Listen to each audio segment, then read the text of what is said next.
Hi, I'm Scott, and I'm an American in Bangkok. This is the first video I've made since getting out of the hospital. About 4 days ago, I decided to go out and take some photos on Ramkhamhaeng Road. I want to get some more time in on my new camera, my Fuji XE1 that I just bought. So I took a taxi from my house to the Mall Bangkok, rather the Mall Ramkhamhaeng, and I started to walk and started to take my shots, and about halfway through I decided to just walk all the way home. The total walk was maybe about an hour and a half, I'd say 2 hours, with the photography included, about 2 hours, maybe 2.5 hours, something like that. So I figured I'll kill two birds with one stone. I'll get some exercise, get a nice long walk in, and I'll break in my camera and get to know the camera better. So, you know, I'm not in fantastic shape anymore. Nowhere near that. Nowhere near the shape I used to be. But I'm not in horrible shape. I don't smoke. I rarely drink, and I'm not so out of shape that when I walk for 15 or 20 minutes, even 30 minutes, that I'm out of breath. But I noticed after about 30 to 45 minutes that, just like I took a deep breath right now, I get to where I can't catch my full breath. So I didn't think much of it. I just stopped a couple of times. I thought, wow, maybe I'm really out of shape. I slowed down. I took a little more time, and all in all, it took me about, I'd say about 2.5 hours to do the whole walk and to photograph everything that I was after. But later in the afternoon, I was still having some tightness in my chest, and I just wasn't very comfortable. And by the time my wife and kids got home, it was a little bit worse. And then we started watching a movie, and I couldn't really get through the whole movie without standing up and having to take a deep breath. So my chest was getting tight, and I just couldn't get a full breath. And my wife and I were talking, and I just told her, you know what, I got to go to the hospital. This is too much. I can't breathe. I can't get a full breath. And in the past, I had been hospitalized when I was going out to clubs and going bar hopping, and I don't smoke. So in the clubs, when there was smoking allowed, I would get my chest would get irritated, and then I would get a bronchial infection or something like that. My chest is very sensitive, I guess. And I was in the hospital for 3 days at Bumrungrad many years ago, and was on oxygen most of the time. And then I've been in the hospital once before with a bronchitis or something at Waitani Hospital. And so when I started to feel this way, that was the first thing I thought. So I went in to the hospital. I just walked over to the emergency room, and they took me in, and they did some tests, and they started doing some, I think it's ECG, and after a couple of hours, maybe 2 or 3 hours, they said, you need to go in the ICU. We see some irregularities in your heartbeat, and you're going to need to see the cardiologist first thing in the morning. He'll be here in a couple of hours. By this time it's about 3 or 4 in the morning. So they kept checking me with the ECG, and the cardiologist came in, and he said, I see some things that don't look good, and I really need to double check and make sure that you're okay. So I really think we should do an angiogram, because you're older, you're a bit heavy, and for your size, and it's a good idea to do it. So I said, okay, fine, let's do it. So I was in the ICU for most of the day, and then they took me into the surgery, and basically what they do is they stick a needle in your femoral artery in your which is in your thigh. It's not real painful, but it's not pleasant, and they shave you down, and they stick the needle in, and then they put dye in, and then they press in your thigh. The doctor presses on your thigh to get the dye to go up into your heart, so that he can view the blood vessels and arteries in your heart and see if there's any blockage. So that's what I did. I went in, I had it done, and right away the doctor said, no, your heart is clear, you have no problem, so it's going to have to be something else. And the doctor told me, he said, maybe you have some kind of an allergy. I said, well, I don't know, but I know my son's had an allergy around here. And I said, but maybe it's asthma. I've had asthma before. I had an inhaler. But it didn't, it made my heart palpitate, and it gave me the shakes to use the inhaler, and I didn't really like it, so I stopped. He said, well, maybe that was a mistake. So he ran some more tests, and he said, I think you have asthma. And I think that what I'll do is I'll give you some steroids and some other stuff. So long story short, it could have been a lot worse, and I'm okay. Now, the thing that I wanted to really talk about, besides me, is that I have Bupa insurance. It's not the greatest coverage, but it's inexpensive, and for myself and my two sons, it's about $110 US. That's about 30 to 3,300 baht a month.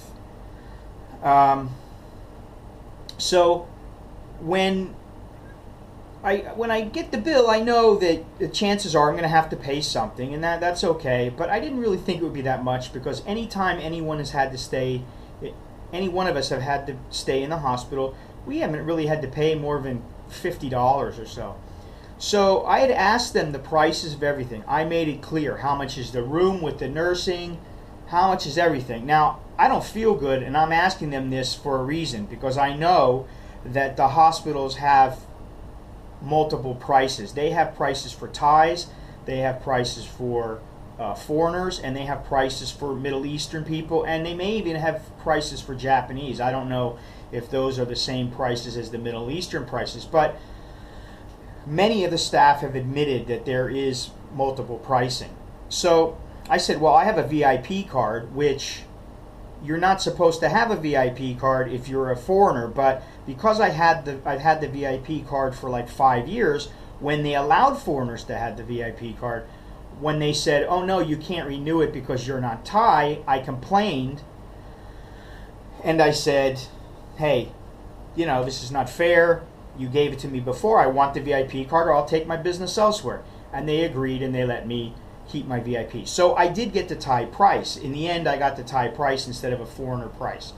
But what they did was they worked it to where I was charged for 2 rooms in a regular room, a standard room, 2 nights in a standard room, and 1 night in the ICU. When actually I stayed 2 nights in the ICU, and I stayed 1 night in the standard room. Now, it doesn't sound like much, but a standard room is 4,650 baht, which is, I don't know, maybe $150, $160, $150, something like that.